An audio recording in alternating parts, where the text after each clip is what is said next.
Biz artıq sizdən yeni bir bölməyə başlayırıq. Proqram təminatı. Biz demişdik ki, kompüter əsas iki hissədən ibarətdir. Aparat təminatı və proqram təminatından, düzdürmü? Aparat təminatı bölməsini bitirdik. Kompüteri təşkil edən qruplardır aparat təminatı. İndi isə biz başlayırıq yeni bölmə olan proqram təminatına. Nədir proqram təminatı? Proqram təminatı kompüterdə istifadə olunan bütün proqramların məcmusuna deyilir. Yəni ki, bütün proqramlar, istər bu məsələn, mətn redaktoru olan Word olsun, cədvəl prosessoru olan Excel olsun və yaxud da ayrıca sıçanı tərpədən proqram olsun, tutaq ki, skaner qoşduq, skaneri kompüterə tanıdan proqram olsun, kompüteri idarə etmək üçün proqram olsun, istənilən proqramlar nə olur olsun, hamısı nəyə aiddir? Kompüterin proqram təminatına. Biz kompüterin proqram təminatına həmçinin nə deyirik? Software da deyirik. Bizdə deməli hardware oldu aparat təminatı, software oldu proqram təminatı. Software özü bölünür 3 yerə. Sistem proqramları, tətbiqi proqramlar və proqramlaşdırma alətləri. Bunları belə öz aramızda bölə bilərik. Özümüz üçün belə bir kriteriya yarada bilərik ki, hansının nəyə aid olduğunu bilmək üçün. Əgər proqram kompüterin işi üçün lazımdırsa, bu sistem proqramıdır, kompüterin işləməsi üçün deyək də, lazımdırsa sistem proqramıdır. Bizim kompüterdə işlətdiyimiz informasiyanı emal etmək üçün istifadə etdiyimiz proqramlar tətbiqi proqramlardır. Proqram yaratmaq üçün olan proqramlar da nədir? Proqramlaşdırma alətləridir. Biz sizdən baxacağıq bugünkü dərsimizdə sistem proqram təminatına, yəni ilk hissə olan sistem proqram təminatına baxacağıq. Deməli, sistem proqram təminatı nədir? Kompüterin bütün qurğularının əlaqəli işlənməsini təmin edən proqramlardır. Sistem proqramları özü də iki qrupa bölünür. Hansılardır? Əməliyyat sistemləri və xidmətli proqramlar. Və yaxud da xidmətli proqramlara nə deyirik digər adından? Utilitlər deyirik. Baxaq görək bunlar nədir? Ona qədər hələ belə bir qrafikimiz var. Qrafikə baxaq. Bayaq bundan qabaqki slaydın belə deyək, qrafik formasıdır. Proqram təminatı gördüyümüz kimi 3 yerə bölünür. Sistem proqram təminatı, tətbiqi proqram, bir də proqramlaşdırma alətləri. Sistem proqram təminatı özü də 2 yerə bölünür. Əməliyyat sistemi, xidməti proqramlar. Xidməti proqramlar da özü müxtəlif yenə qruplara bölünür. Arxivatorlar, antiviruslar, kompüter iş qabiliyyətini yoxlayan proqramlar, bir də driverlər. Əslində, belə deyək, daha dərinə getsək, əməliyyat sistemləri özü də bir neçə qrupa bölünür. Sadəcə onu qrup yox, təsnifləmə deyə bilərik. Hələ ki, bizə lazım olan sıxıq budur, bununla gedəcək. Deməli, əməliyyat sistemi nədir? Əməliyyat sistemi kompüterin başlıca proqram təminatıdır. Yəni, hər bir kompüterin işləməsi üçün lazım olan ən başlıca proqram bizdə əməliyyat. Proqram yox, da proqramlar kompleksidir əməliyyat sistemi. Adına göstərir sistem. Sistem yəni ki, bir proqramdan getmir burada söhbət. Bir-birindən qarşılıqlı əlaqədə işləyən bir çox proqramlardır. Proqramlar kompleksidir deyək də. Hansı əməliyyat sistemləri var və əməliyyat sistemi nə işə yarayır? İndi baxacaq. Deməli, şəkil sadəcə bir Windows-un yüklənmə şəklini qoymuşam. Kompüter işləməsi üçün əməliyyat sistemi bizdə sərt diska quraşdırılır. Kompüter əsas yaddaşı olan sərt diska. Biz demişdik ki, kompüter açılanda necə olurdu normal? Bizə kompüter işə düşən zaman kompüterin daimi yaddaşında, yəni ROM-da yerləşən iki proqram işə düşür. İlk öncə birinci proqram bizdə bütün qurğuları yoxlayır. Hamısı yerindədirsə və işlək vəziyyətdədirlərsə, gedir ikinci proqramı işə salır. İkinci proqram da bizdə əməliyyat sistemini yerləşdiyi yerdən, yəni xarici yaddaş qurğusundan götürüb haratır əməli yaddaşa. Çünki biz dedik ki, bütün işlək proqramlar bizdə əməli yaddaşda yerləşir. Hazırda işlək vəziyyətdə olan proqramlar bizdə əməli yaddaşda yerləşir. Bundan sonra bizim kompüterdə gördüyümüz bütün işləri və kompüterə verdiyimiz bütün əmrləri yerinə yetirən nə olur? Əməliyyat sistemi olur. Yəni, qısası əməliyyat sistemi istifadəçi, yəni biz, istifadəçi kimdir? Kompüterdə istifadə edir. Bizimlə, yəni istifadəçilərlə kompüter arasında interfeys rolunu oynayır. Deməli, kompüter əməliyyat sistemi bizdə tətbiqi proqramların icra olunmasını təmin edir. Yəni ki, tutaq ki, biz bir proqram açırıq, misal üçün Word açırıq. nə edirik? Biz Word-ün açılması üçün əmr veririk. Üzərində 2 dəfə kliklədik simgənin ki, Word açılsın. Bu zaman bu əmri bizdən alan əməliyyat sistemidir. Əməliyyat sistemi bizdən əmri alır və uyğun olaraq icra edir. Yəni ki, Word-ü də götürür xarici yaddaşdan, atır əməli yaddaşa. Artıq bundan sonra belə deyək, bayaqlar, bundan qabaq da vurğuladığım kimi bizdə Word işlək proqram olur və hardan işləyir? Əməli yaddaşdan işləyir. Okay. Bizdə müxtəlif belə deyək, əməliyyat sistemləri var. Əməliyyat sistemləri müxtəlif cür təsnif etmək olar. Bir istifadəçili, çox istifadəçili. Məsəl üçün, MS-DOS bizdə müqayisə üçün deyir ki, bir istifadəçilidir. Yerdə qalır, burada gördükləriniz çox istifadəçilidir. Sonra bir məsələli, çox məsələli var. Yenə də MS-DOS bir məsələli, qalanları çox məsələlidir. Və sadəcə təsnif eləmək olar. Biz bura baxsaq, hazırda istifadə olunan müxtəlif əməliyyat sistemləri görə bilərik. Kompüterlərdə ən çox yayılmış Windows-dur. Apple şirkətinin kompüterlərində yayılmış Mac-OS-dur. Sonra bizdə kompüterlərdə istifadə olunan daha bir əməliyyat sistemi olan Linux-u görə bilərik. Mobil telefonlarda, mobil cihazlarda, smartfon və planşetlərdə istifadə olunan Android-dir, iOS-dur və MS-DOS-u görə bilərik. MS-DOS hazırda istifadə olunmur. Amma vaxtı ilə, 80-ci illərdə, 90-ın əvvəllərdə ən populyar, ən çox istifadə olunan əməliyyat sistemi idi. Sadəcə onun əvəzinə eyni şirkətin məhsul olan Windows əməliyyat sistemi gəldi. Biz qabaqda Windows əməliyyat sistemini ayrıca dərs kimi keçəcəyik. MS-DOS Microsoft Disk Operation System deməkdir. Windows da Microsoft şirkətinədir. Yəni qısası MS-DOS-u Windows-dan əvəz elədilər.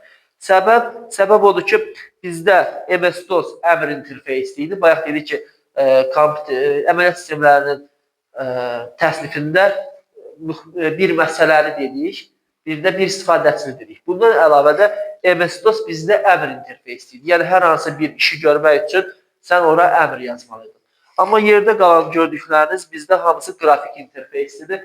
Yəni, hər hansı bir işi görmək üçün biz sadəcə görüntü ilə işləyirik. Tutaq ki, kompüterdə necədir?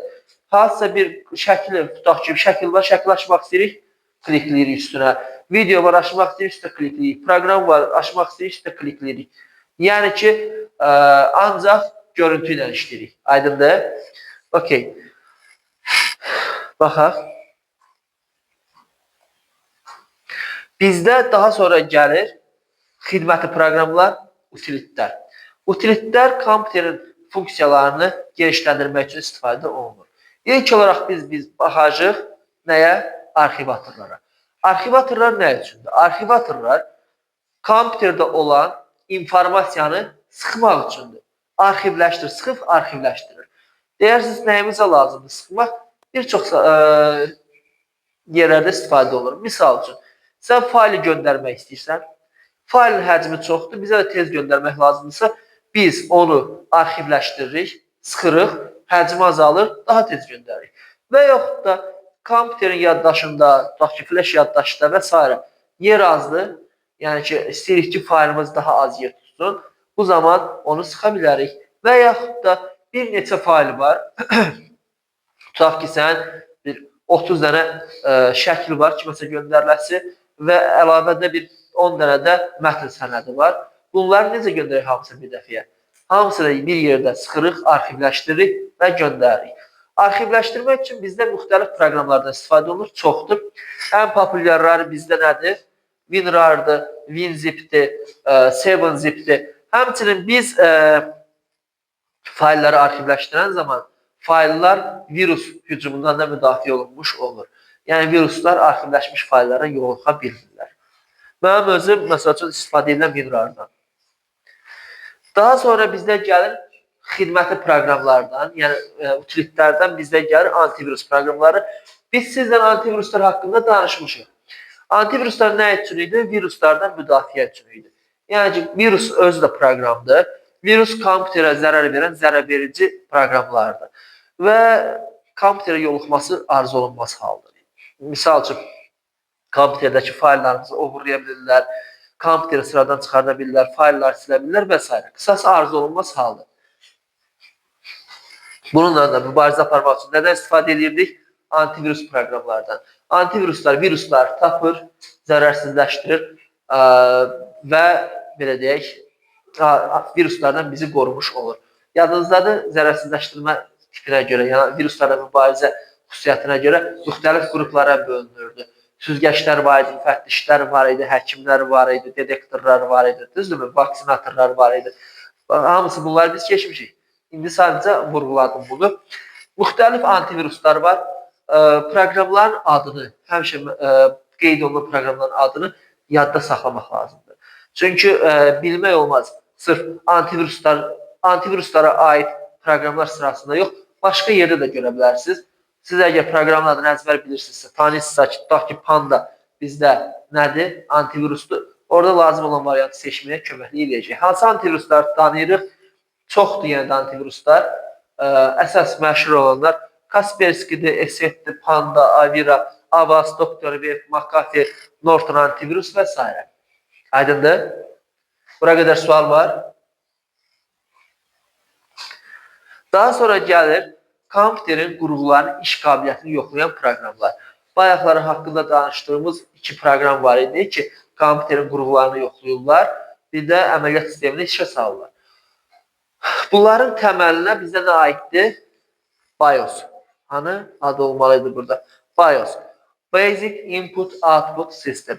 BIOS bizdə kompüterin daimi yaddaşında saxlanılır və kompüter işə düşən zaman, yəni burada elektrik şəbəkəsinə qoşulduqda yazılır. Nə mənada işlənir? Məsəl üçün, kompüter tutaq ki, elektrik şəbəkəsinə qoşuludur.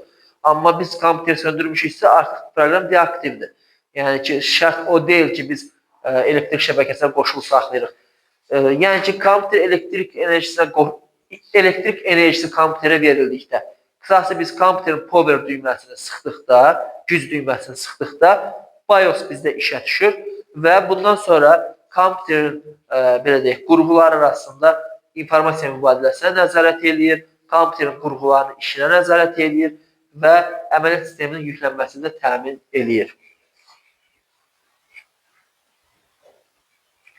Gəldik driverlərə və yaxud da sürücülərə. Driver nədir? Kompüterdə ən mühüm proqramlardan biri də driverlərdir.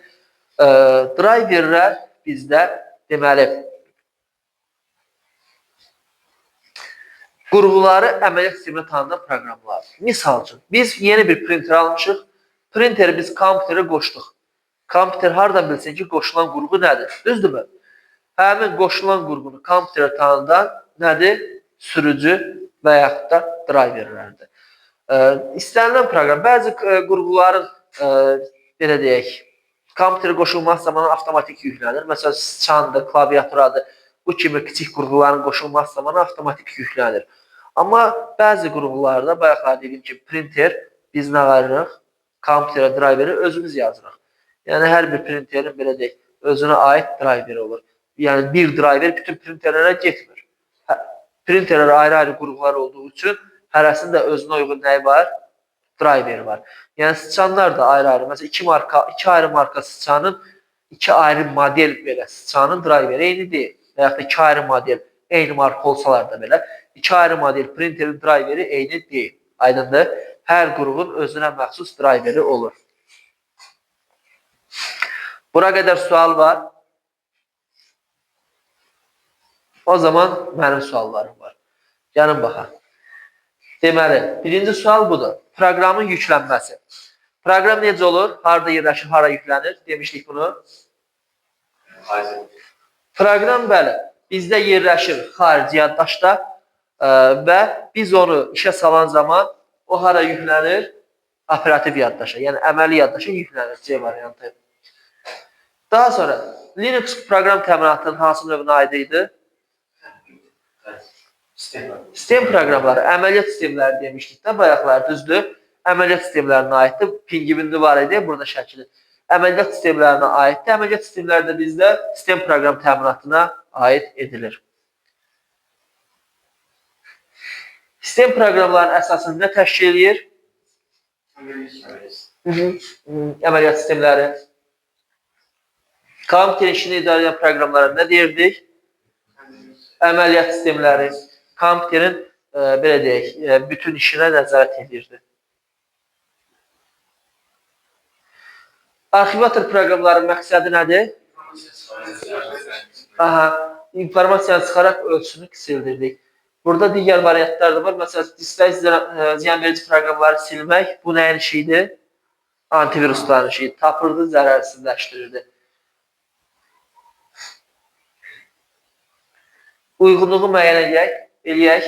Əməliyyat sistemi burada hansı variantlara uyğun gəlir? Necə? B bizdə uyğun gəlir.